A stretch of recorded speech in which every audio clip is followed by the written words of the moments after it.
Ladies and gentlemen, this is Rex and this is Fast Food in the USSR, the history by the channel NFKRZ. Okay. In this epic video essay, I'll tell you about how fast food brands like McDonald's, Pizza Hut, Burger King and other made their way into the Soviet Union and Russia, including stories on how the USSR government traded vodka and Soviet warships for Pepsi. What? Soviet warships for Pepsi? How many Pepsis? A fucking factory load of it for a Soviet warship? Okay. So yeah, this is going to be interesting. In USSR, I'm guessing this is late USSR, right? Very late, right? Gorbachev and time like that, I guess, because otherwise I cannot see this happening in early USSR. Because I remember watching Top Gear episodes in which they talk about the cars that came out of USSR, which obviously no outside influence were allowed. They were just in-made car and they were kind of horrid. One of the car also was made from certain material that it was practically indestructible and never got corroded, right? So even years, decades after, people still used basically the body of it as some kind of a art piece or whatever, but because it never got corroded. I don't know what material it was, but yeah. So there were many stories like that. So it's surprised that McDonald's, Pizza Hut, this kind of Western, right? The symbol of West, McDonald's basically, Pizza Hut, things like Burger King, made its way to USSR. I'm guessing this must be really a late USSR. Well, okay, let's watch it.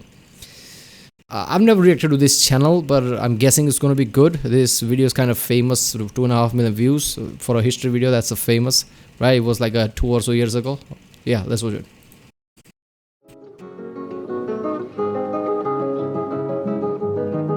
What you are looking at right now is the line on the opening day of the second McDonald's restaurants in the Soviet Union. Okay.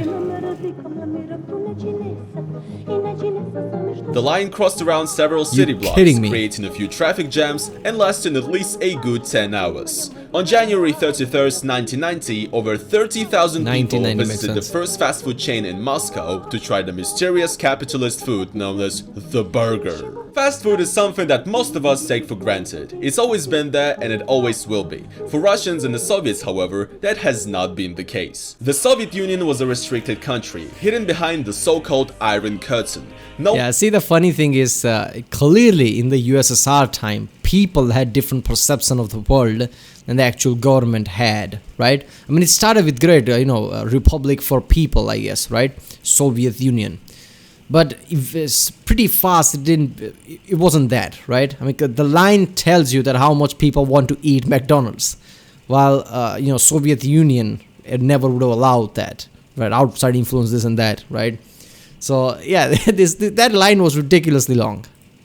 Western goods such as clothes, vehicles, and food products were allowed to enter the country. Yeah, Only certain members of the Communist Party elite or celebrities could get the good goodies of capitalism, such as jeans, Snickers bars, and burgers. And Coca-Cola as well. The history of fast food in the USSR started out from an argument between the then leader of the USSR, Nikita Khrushchev, and the US vice president at the time, which was Richard Nixon. In 1959, during a Soviet-held exhibition in New York, Nixon and a Pepsi executive, Donald M. Kendall, offered the Soviet leader to try some Pepsi. Reportedly, Khrushchev and Nixon got into a heated debate about which is better, communism or capitalism. During this argument, the Pepsi executive Donald M. Kendall came over to Khrushchev and offered them a cup of Pepsi. Khrushchev actually liked the strange black fizzy drink. The Soviet citizens therefore became aware of what cola was, and Pepsi saw this as an opportunity to branch out to Soviet Russia. In 1972, PepsiCo has signed an agreement with the Soviet government to start the sales of cola in the USSR. 1970s. Due to the Soviet ruble being completely useless as a currency on the global market and having almost no real value outside of the USSR because it was a closed country,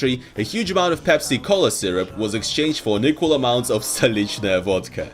Yes, seriously. Damn. In order to get Pepsi on the Russian shelves, the Soviets literally traded vodka for cola. This is really not doing anything good for the stereotypes about Russians and vodka, is it? Well, the Stolichная vodka became a big hit in the United States, and so did Pepsi in the USSR. Pepsi's cola syrup was exported from the United States to the USSR, where it was locally mass-produced using the syrup and sold under the Pepsi Cola branding. A decade later, in 1989, the initial agreement of the Soviet governments with Pepsi was about to expire, and the USSR needed even more soda. What happened next is one of the most ridiculous and fascinating things I've ever heard.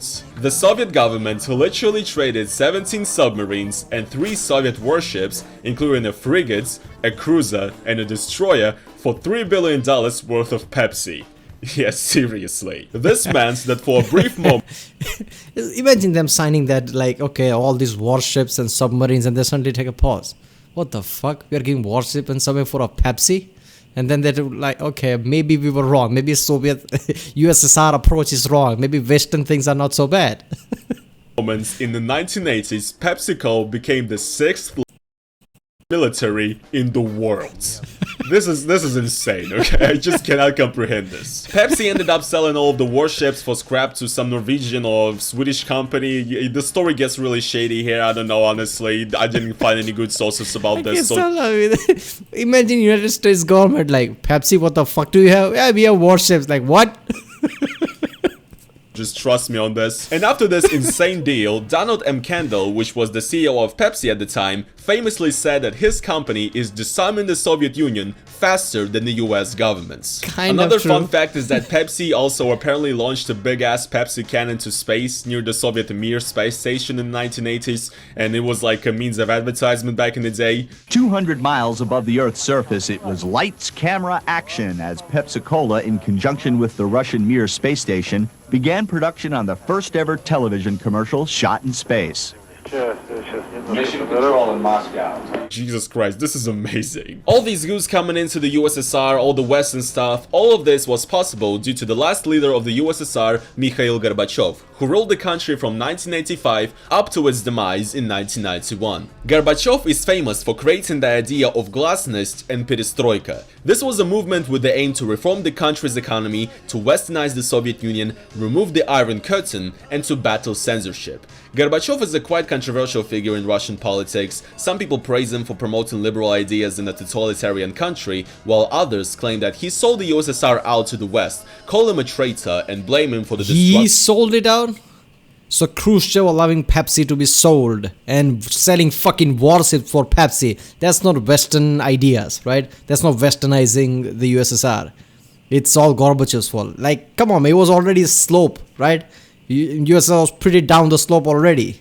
I mean, you know, he didn't just came out of the blue like, fuck it, no USSR. He didn't do that. You can already see it's going slow. And look at that line, man. But did people forget that in 1990s how long the line was for McDonald's? I mean, it was going down.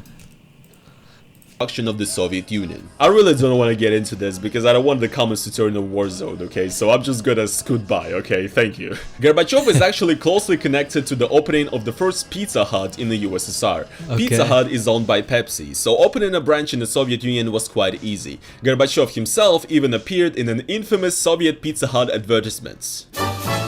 Oh no.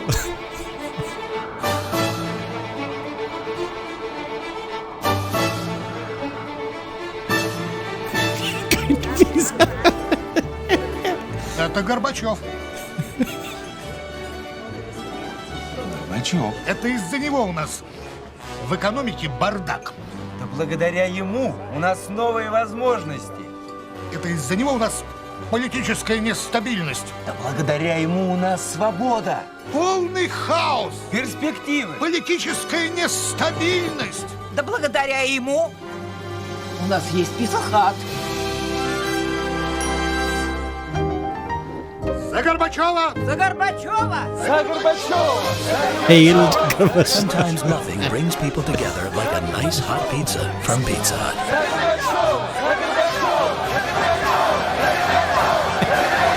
Nothing like saying Hail Gorbachev with an echoey sound, right? He's just like, wait a minute, I think there's something wrong with this. I can't put my finger on it. Yeah, fam, I don't know. That one's gonna be a yikes from me. I'm sorry, okay? That's gonna be a yikes from me. The agreement to open the first McDonald's in the USSR was signed in 1988, but the first restaurant did not open until 1990 at the Pushkinskaya Square in Moscow. I've actually been to this particular McDonald's, and now it looks nothing like it did back then, but it's still pretty cool, I guess. So back then in 1990, on the first day of the opening of McDonald's, over 30,000 people ate their burglar. This number still stays as an absolute worldwide record for the most people served in one day at a McDonald's. Even though the average salary of a Soviet worker was around 150 rubles back then, and only one burger cost about 1.5 rubles, for which you could buy like 8 or 9 loaves of bread, people of Moscow still rushed in to try the new mysterious Western capitalist food. KFC in Russia has a very interesting history as well. It first opened up in Moscow in 1993, however it was not actually called Kentucky Fried Chicken. The KFC company partnered with a Russian company called Rosinter, and the fast food chain opened up under the name Rostix. In 1998, KFC and Pizza Hut both left Russia because the business was not profitable. However, both of them returned to the Russian market in the year 2000. KFC was still known as Rostix until 2005, when both companies decided to rename the brand Rostix KFC. Finally, only in 2011, KFC bought out the Russian branch, and the KFC restaurants in Russia now have the original KFC brand name. Due to the chicken fast food chain being called differently for such a long time, many people, especially of the older generation, still refer to KFC as Rostix. Subway first unsuccessfully tried coming to Russia in 1994, but they only managed to do so in 2004. Right now, Subway has the biggest amount of restaurants around Russia compared to any other fast food joint. Subway has biggest amount of restaurant anywhere. Even in US, the most restaurant is, I think, Subways, which is you think there would be McDonald's, but no, it's Subways. King was quite late to the party, only opening up its first restaurant in Moscow in January 2010. However, today Burger King is perhaps the fastest growing fast food chain in all of Russia, due to the company's aggressive marketing, which often comes off very cringy to be honest, and the fast food chain's great pricing policy. The American fast food chain Wendy's also tried to make it to Russia. The first joint was opened up in Moscow in 2011. However, Wendy's couldn't compete with the likes of McDonald's, Burger King and KFC, and in 2014 Wendy's left Russia and closed all of its restaurants. It's a real shame because I never got to try it, because I only went to Moscow for the first time in 2015. Sad that I didn't get to eat spicy goodness like a boss. Jalapeno fresco spicy chicken is so deliciously hot, it's generating reactions from everyone, like the memer. Whoa! Eat spicy goodness like a bow. Stop! Fucking stop! Other than that, fast food chains that are present in Russia that need to be mentioned are Domino's, Shake Shack, Carl's Jr., Hesburger, Dunkin' Donuts, TGI Fridays, and Papa John's. Unfortunately, Russia has no Taco Bell, Popeyes, In-N-Out, Chick-fil-A, Chipotle, or Five Guys.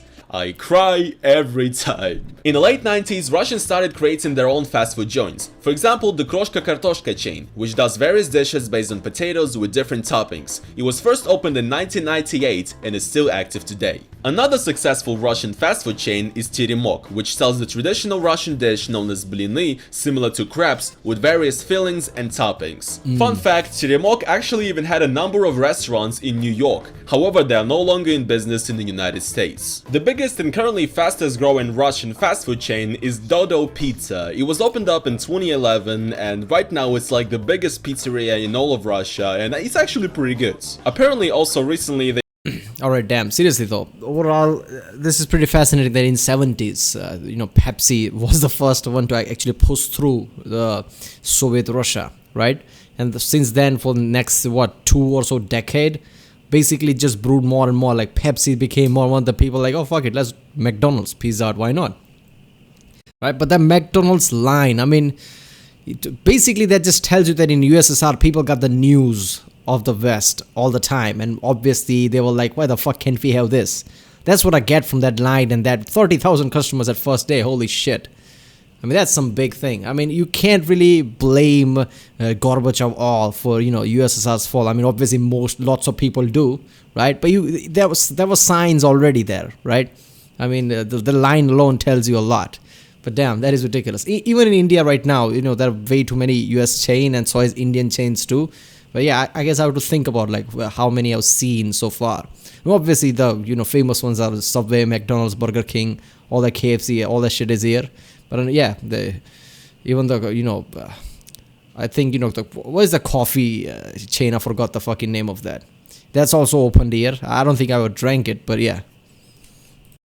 They opened up a few joints in the United States and in China, which is pretty crazy if you think about it. And it's great pizza. It's like my go-to basically at parties. This is not a paid advertisement. I'm just saying, okay? I'm just saying. It's probably just because my city doesn't even have Pizza Hut. If we had Pizza Hut, bruh, I'd be on that. I'd be on that. So I hope you guys enjoyed this little history lesson on how fast food made its way into the Soviet Union and Russia. I personally find these stories very entertaining. I mean, Jesus Christ, which other country leader ever took part in a fucking Pizza Hut commercial? I mean, we literally made Pepsi the 6th biggest military in the world once. This is it's ridiculous. Absolutely ridiculous. Anyway, if you guys did enjoy this video, please make sure to smash the like button on it and subscribe if you want to see more videos like this. Yeah, this was the Pepsi thing is still, I can't still process that. Like they had warships because the Russian ruble didn't matter much at the global scale. They had fucking warships. Well, that's also interesting, right? I mean, around the Soviet Union time, it was very close country, so their currency only mattered in their country, while internationally it didn't matter much. I mean, that's fucking ridiculous. I mean, yeah. So basically, they traded in goods at the time. For first vodka, then warships and stuff. But I mean, did they run out of vodka, or the Pepsi said we don't want any more vodka? What else do you have? Is that what happened? So Soviet Union like, we have warships, we have some submarines, and Pepsi like, yeah, all right. I still can't process that. Once Pepsi acquired all that, what did the United States government say? Like, okay, why the fuck do you have warships, right? You're scaring us a bit here. Yeah. Alright, well, that was fast foods in the USSR, the history of our channel NFKRZ. If you like my reaction, don't forget to subscribe, and I'll see you next time.